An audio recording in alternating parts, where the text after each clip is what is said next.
What is up, guys? Team Yugi Feels here with another deck profile. I'm going to be showing you guys one of the best decks in the format in my opinion, and that is Dinosaur. This is a going second variation. I might, and I'm not sure yet, I might post like the synchro variations with like Halka and Borload Savage, but I'm kind of iffy on posting them because they're so mainstream. I specifically put this list together because it's a going second list with the intentions of just OTKing your opponent, and I didn't want to do the Halka combos with it, so I opted to go with a different build. So I'm just going to showcase that to you because I really like playing this deck. It's a lot of fun. And it just has a lot of viability in the meta. A lot of the cards in the deck, for the most part, you can get fairly cheap. Some of them are more expensive. Obviously, the more competitive you want to make the deck, the more expensive it's going to get. But I'm going to showcase how I'm playing it. I am playing the extremely competitive version for the most part, so I do have all of the fun money cards in here. But we have 3 Soul Eating Oviraptor. He is your Stratos of the deck. He is just a super summon with his destruction ability. Basically, you pop a baby Serosaurus on your field and you summon another one back from grave, and you get another special summon. So just overall an insane card. We have Triple Miscellaneousaurus. Triple Miscellaneousaurus is definitely a necessity in this deck. The fact that it's just a 1-card Archosaur is ridiculous. If you open Miscellaneousaurus and like a baby Serosaurus, you should basically be able to pick up a win. It's that simple. Then I play the 1 Giant Rex. I think that you just have to play one of it. I don't think there's anything that you should replace for it. Just playing the 1 is fully worth it. And we have Triple Baby Serosaurus. I think that this is really important, and to supplement that, I do play the 2 Petite Pterodon. Now this is, like in other builds, I didn't like playing more than 1 Petite Pterodon. Even playing 1 sometimes is iffy, but I think in this list specifically, you need a way to get to a card that, you know, has the destruction ability as Baby Serosaurus and Petite Pterodon do, so I think that playing them is very important. And then I do play 2 Archosaur. I don't think that you need more than 2 in this variation. I think overall you don't need more than 2 because you really don't like want to draw it. If you draw it, it's not the end of the world if you have like another like baby to pop in hand or something. But like obviously you just want to summon it off of Miscellaneousaurus. So playing the Archosaur at 2 is perfectly fine. Then I play 2 Conductor and 1 Pankratops. I think that the 2 Conductor is more than enough in this variation. I don't think you really ever need more than 2 Conductor. Typically 1 is just enough to do the job, but like you obviously want multiple in case you get into a grind game. So 2 usually works out best. Then for the last actual monster in the deck, we have the 1 Lithosagum. Card's absolutely crazy, especially if you can get 2 babies on board or in your hand. You basically just get to strip your opponent's deck and go off on your summons, which is crazy. Now moving on to the hand traps, we have Triple Ash Blossom and Triple Ghost Ogre. Ghost Ogre is going to be one of the most important hand traps this format because the fact that you can just hit the Numeron field spell is really important. So playing Triple Ghost Ogre is kind of a necessity in my opinion, because basically you're going to be playing against one of 3 decks this format. It's either going to be some sort of Numeron variation, it's either going to be Adamantipator's or Eldritch. So like these cards basically cover those matchups fairly well. And then I play the Triple Imperm. I thought about playing Gammas, but I just didn't want to play Gammas. So I went with the Imperms because it gives me the ability to do a whole lot more and just keep playing through my opponent's board. Then I have 3 Pot of Extravagance for the spells here. Extrav is really good, and the extra deck for the most part is all multiples.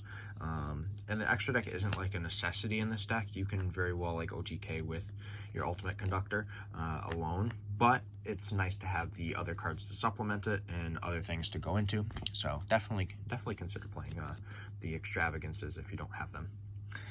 Then 3 Fossil Dig. You obviously want this card to search out whatever pieces you're missing to go off on your combos. Fossil Dig overall is just a crazy card. It's basically Rhoda, but we still have it at 3, which is nuts. And we have 2 Double Evolution Pill.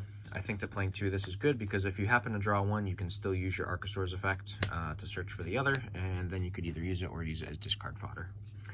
Then we have, for the field spells here, 2 Lost Worlds, 1 Dragonic Diagram, and 1 Mystic Mine. I think that you kind of just have to play extras outside of Lost World and Diagram, and I think mine is probably your best bet. It's just a crazy card. Like it once your opponent negates everything, and then you just have one more card to play, you just drop the mine and then you stall. Then I have the 1 terraforming and 1 set rotation for all of our field spells. Moving on to the extra deck.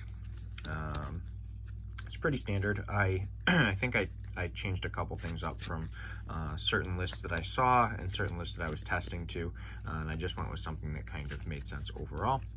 So I have 2 Dolka and 1 Logia. I think that, you know, in my older lists that I would play, I was using triple Dolka, and I think triple Dolka is just a little excessive, so I opted to cut it down to 2, because realistically you only have to summon 1 of these typically throughout the course of the game, so I don't even worry about the fact that I'm playing 2 Dolka. So then I play 2 Dweller. I just play the second one in case one of them gets banished off of Extravagance, but that typically doesn't happen. Usually I hit something else. With my luck, it's the link monsters that I don't want banished that I end up banishing. Then I play 1 Dugaris. I thought about playing 2, but like it's not essential to any particular combo for the most part. You can use it for certain combos, but I don't think it's a necessity at all. Then for the link monsters, I play 1 Almirage and 2 Link Karibo for like the starters. And then off of those, you go into a Secure Gardena. Basically, it just gets you materials in your graveyard for your double evolution pill. That way you can banish typically either a Link Karibo or an Almirage to go into your ultimate conductor, and then you can use the Secure Gardena and another monster to make the next card, which is a Pentastag. And the Pentastag will just help you OTK as long as it's pointing to your ultimate conductor. Really, really crazy card. Like, this card is just nuts. Then I play 1 Nightmare Unicorn. There's going to be cases where you're going to have to go into that, and it does come up semi-frequently. And then I opted to play 2 Access Code Talker. I finally got my second one in. I just think that playing 2 of this when you have the Extravagance is really important. I really, really enjoy playing 2 of this, because typically I will banish 1 off of the Extravagance, and then I'll need the other one to pop everything on my opponent's field. But that is the extra deck. We'll move on to the side deck now. Side deck is per usual in testing. I'm not sure if there's anything I'd change in here, but I'll explain everything to the best of my abilities. We have the triple Nibiru. This is obviously just for your combo-based decks. If you're playing against something like Eldritch, you'd probably want to side this in. If you're playing against Adamantipator, you'd probably side this in. You wouldn't side it in against really any other decks for the most part. Maybe Salad, but other than that, nothing crazy. Well, against Salad, you'd probably put this in and take the Ghost Ogres out, most likely. That would make the most sense. Then I do have the other 2 mine, just for the heavy combo decks. I want to have something there to hard counter them. And I have 3 Forbidden Chalice. So this is a really important card, this format, that I don't hear a lot of people talking about. Like, I hear it pop up every once in a while, but I think it should be discussed more.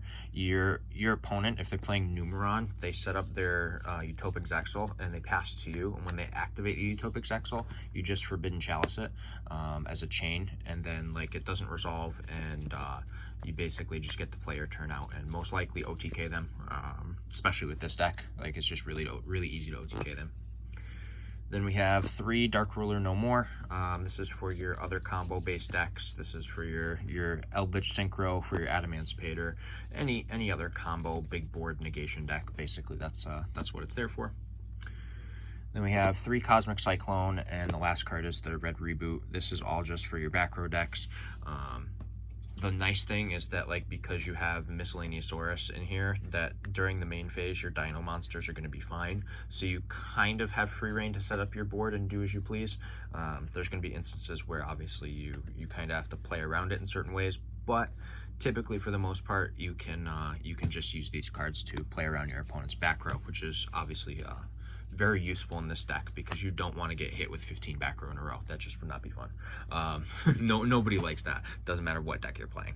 But that rounds up the Dinosaur deck profile. It's kind of just, like I said, it's a going second OTK variant.